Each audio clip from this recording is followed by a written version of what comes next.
প্রিয় দেশবাসী, আমরা এতক্ষণ শুনলাম বাংলাদেশ পল্লী উন্নয়ন পার্টির কেন্দ্রীয় কমিটির যুগ্ম মহাসচিব বর্ষিয়ান নেতা সাইদ আজিজ চৌধুরীর মুখ থেকে অনেক গুরুত্বপূর্ণ এবং তাৎপর্যপূর্ণ বক্তব্য রেখেছেন তিনি।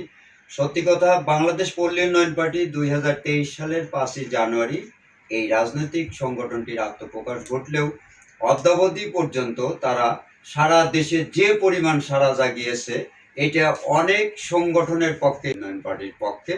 আর সেই সাথে আমরা বর্তমান অন্তর্বর্তীকালীন সরকারের কাছে আমরা যারা রয়েছি গণমাধ্যম কর্মী হিসাবে এবং বাংলাদেশ পল্লী উন্নয়ন পার্টির শীর্ষ পর্যায়ের যে সকল নেতৃবৃন্দ রয়েছেন তাদের পক্ষ থেকে আমরাও জানান দিতে চাই, সকল যোগ্যতা থাকা সত্ত্বেও অনিবন্ধিত রাজনৈতিক দল সমূহের মধ্যে বাংলাদেশ পল্লী উন্নয়ন পার্টি সকলের চেয়েও যোগ্যতম একটি রাজনৈতিক সংগঠন হিসেবে তারা মাঠে রয়েছে।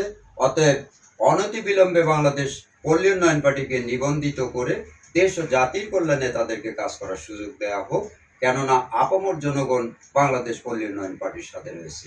ধন্যবাদ সবাইকে। আবারও দেখা হবে বাংলাদেশ পল্লী উন্নয়ন পার্টির কোনো এক অনুষ্ঠান।